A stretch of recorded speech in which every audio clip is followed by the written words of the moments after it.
Sekarang kita lihat ranah-ranah kematangan beragama. Ranah itu wilayah apa saja yang harus kita jalankan secara matang, secara dewasa. Jadi beragama itu, kalau di yang saya bawa ini ada 7 ranah. Yang ini harus kita jalani secara serius, jalani secara matang. Jadi ada 7 wilayah. Jadi bagi yang ingin beragama serius, kalau dalam bahasa Islam fisil mikafah, seutuhnya dan matang, penuhi 7 hal ini. Yang pertama apa? Doktrinal. Doktrinal itu berarti keyakinan, keimanan, kredo keimanan kita, itu namanya doktrinal. Syahadat itu doktrinal. Saya yakin bahwa Allah satu-satunya Tuhan. Tidak ada Tuhan selain Dia, itu doktrinal. Bahwa Nabi Muhammad adalah Rasulnya. Nah, itu namanya doktrinal, keyakinan. Ini harus kita jalankan secara serius. Tidak hanya mengucapkan syahadat, tapi juga menjalankan hidup yang syahadat. Hidup yang menomorsatukan Allah dan tuntunan Kanjeng Nabi Muhammad. Itu berarti implikasi doktrinalnya. Yang kedua, ritual. Jadi ibadah harus mau menjalani aktivitas-aktivitas peribadatan dalam agama. Nanti kapan-kapan kita bahas lagi tentang filsafat ibadahnya. Tapi sebagai bukti kematangan beragama seseorang adalah kesediaannya untuk menjalankan ritual, sholat, zakat, puasa, dan lain-lain. Oke, banyak. Adalah, tidak banyak ya, 1-2 yang tanya ke saya, Pak, apa sih gunanya sholat? Apa sih gunanya zakat? Apa sih gunanya puasa? Menurut saya kok tidak terlalu manfaat. Ini 1-2 teman yang dalam tanda petik bilangnya dalam pencarian. Cuma kapan-kapan kita bahas tema ini serius ya, tentang filsafat ibadah ini. Tapi ringkesnya saya mau tanya, lah terus jeleknya apa sholat?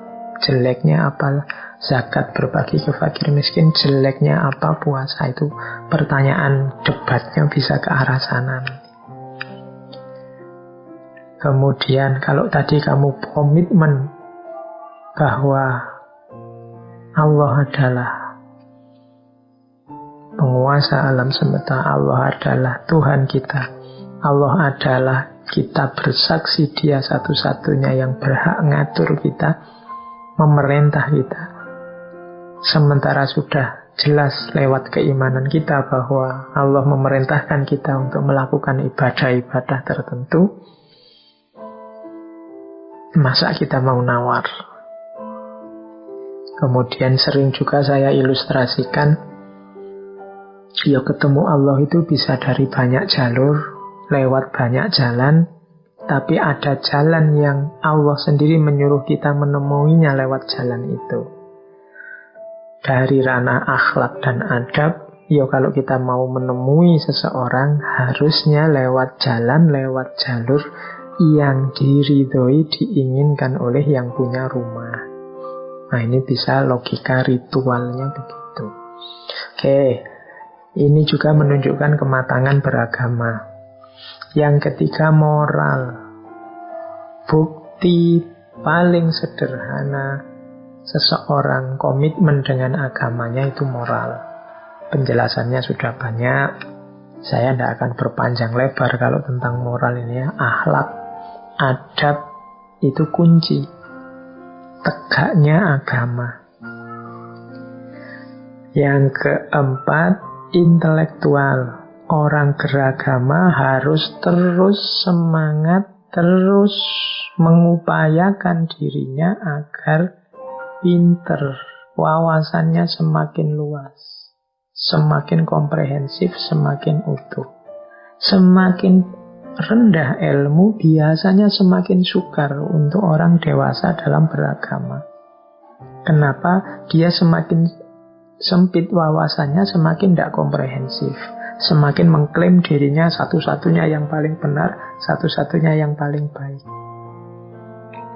Nah, ini intelektual. Bahkan ada teori namanya teori taskhir. Teori taskhir itu pandangan yang bilang bahwa orang itu harus mampu menaklukkan alam. Menaklukkan alam itu ya bekalnya ilmu. Dan orang yang kurang ilmu biasanya tauhidnya juga tidak bisa memuncak. Kenapa? Karena orang yang kurang ilmu tidak bisa menaklukkan alam tadi.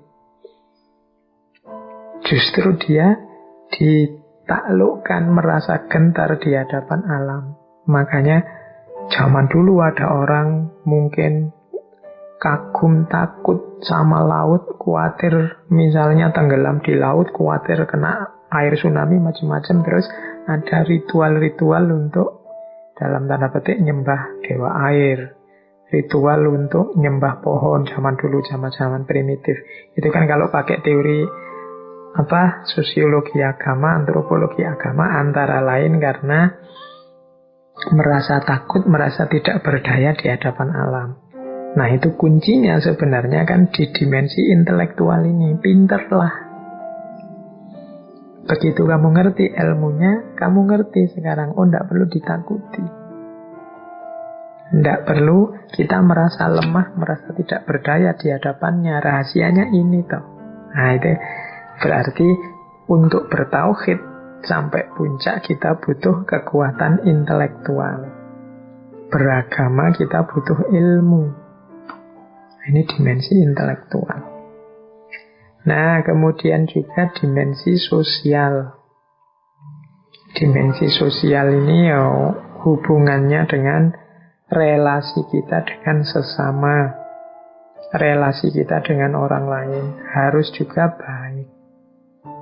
Karena agama kan bukan hanya urusan keyakinan kita, tapi ekspresi dari keyakinan kita. Nah, ketika kita mengekspresikan keyakinan itu kan berhadapan dengan lingkungan masyarakat, situasi sosial di sekeliling kita. Mau tidak mau, kita juga harus tuntas menjalankan tuntunan agama, tidak hanya di level pribadi, tapi juga di level sosial. Makanya ada istilah tauhid sosial. Bagaimana implikasi tauhid dalam kehidupan bersama. Orang yang matang keberagamaannya, ya aspek sosialnya biasanya juga baik. Ada banyak kisah, ada banyak hadis yang menjelaskan bahwa orang yang baik itu ya yang baik pada tetangganya, lingkungan masyarakat sekelilingnya. Itu diantara bukti keimanan, kematangan beragama. Itu kan banyak hadis-hadis itu kan, la yu'minu ahadukum hatta yuhibba li nafsihi ma yuhibba li akhihi, dan seterusnya. Jadi tidak beriman seseorang sebelum dia mencintai saudaranya sebagaimana dia mencintai dirinya sendiri. Yaitu dimensi sosial. Jadi bukti matangnya, dewasanya keberagamaan aspek sosial. Kemudian ada dimensi asketik. Ya, ini dimensi asketik itu kita kenalnya di ranah mistik. Dimensi asketik itu seorang yang beragama, yang matang itu juga harus memperhatikan dimensi batin kehidupannya. Jadi dimensi batin hidupnya. Dunia diposisikan sebagai kendaraan, sebagai tempat untuk mencari bekal menuju kehidupan yang lebih sejati, yaitu kehidupan akhirat. Makanya dunia tidak dinomorsatukan. Cara hidup yang semacam ini namanya hidup yang asketik. Nanti penjelasannya banyak di sesi-sesi tasawuf, pikiran-pikiran para sufi. Ini kehidupan yang coraknya asketik. Ini juga salah satu ciri kematangan beragama. beragama kok kedunian, beragama kok ambisius saja, mikir dunia saja, ya belum terlalu dewasa. Dan yang terakhir, aspek estetik. Kalau diterjemahkan dalam bahasa Arab, mungkin aspek estetik ini aspek ihsannya, berhubungan dengan yang indah-indah. Beragama yang tidak asal jalan, tapi juga memperhatikan kesempurnaan keindahannya. Kita ya nutup aurat, tapi kalau waktu nutup aurat, waktu sholat, ya yang baiklah, yang indah. Mungkin pakai baju yang enak dilihat, dikasih parfum biar yang sekitarnya tidak bau, itu aspek estetik. Baca sholawat, ya baca sholawat, tapi untuk lebih indah ya pakai nada-nada yang nyaman didengar, dengan suara yang enak, lembut, dan seterusnya. Itu aspek estetik. Memberi orang sodako ya sodako, tapi cara memberinya mbok ya yang indah. Kalau dalam Al-Quran ada orang sodako dengan cara yang tidak indah kan disindir. Qaulun ma'rufun wa maghfiratun khairum min sodakotin yatba'uha adza. Kata-kata yang baik dan penuh maaf itu lebih baik daripada pemberian tapi dengan caci maki. Ndak indah. Orang beragama yang matang itu kata-kata dan perbuatannya indah. Ini hubungannya sama rasa. Nanti bisa kembali lagi ke sesi-sesi ketika kita membahas estetika. Oke, kita lanjutkan. Nah, sekarang kita masuk ke tema-tema kematangan beragama. Ini beberapa sudah pernah disampaikan di beberapa sesi-sesi yang berbeda. Kita agak cepat saja untuk tema-tema kematangan ini. Yang pertama, kita bisa belajar kematangan menghadapi kenyataan. Seperti apa sih kematangan menghadapi kenyataan itu? Saya bawa ke sini dulu waktu kita membahas sesi doa. Ada redaksi doa yang itu menurut saya menunjukkan kematangan menghadapi kenyataan hidup. Ini yang menulis ini seorang filosof namanya Reinhard Niebuhr. Tuhan, berilah aku keikhlasan untuk menerima segala yang tidak bisa aku ubah, keberanian untuk mengubah segala yang bisa aku ubah, dan kebijaksanaan untuk mengetahui perbedaan di antara keduanya. Oh, ini kan orang yang bisa bersikap semacam ini, itu orang yang matang. Jadi terhadap hal-hal yang tidak bisa diubah, saya ikhlas. Untuk hal-hal yang bisa diubah jadi lebih baik, saya siap berjuang, saya berani mengubah situasi. Dan untuk tahu mana yang harus diubah, mana yang tidak bisa diubah, itu butuh kebijaksanaan, butuh ilmu dan wawasan. Jadi orang beragama yang matang menghadapi kenyataan itu senjatanya 3. Dia punya kebijaksanaan, berarti wawasannya luas, ilmunya luas. Kemudian dia berani. Jadi tidak cuma ngomong, tidak cuma pikiran, tapi dia berani mengubah situasi. Khususnya untuk hal-hal yang jadi tanggung jawabnya untuk diubah. Dan yang ketiga, ikhlas untuk menerima apa saja yang tidak bisa diubah. Kalau tidak bisa diubah, siap mengikhlaskan. Kalau masih bisa diubah, siap mengubah, menjalankan, berani. Kemudian untuk membedakan keduanya, punya ilmunya, punya wawasan, dan punya kebijaksanaan. Kuncinya kematangan hidup itu ternyata 3 ini: bijaksana, berani, dan ikhlas.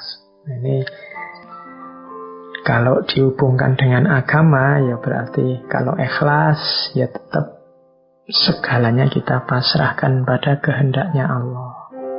Keberanian syaja'ah itu berarti kesiapan kita untuk mendayagunakan anugerah Allah, tenaga, akal, budi. Dan kebijaksanaan berarti kemauan kita untuk selalu nambah ilmu. Seperti ngaji kita malam hari ini.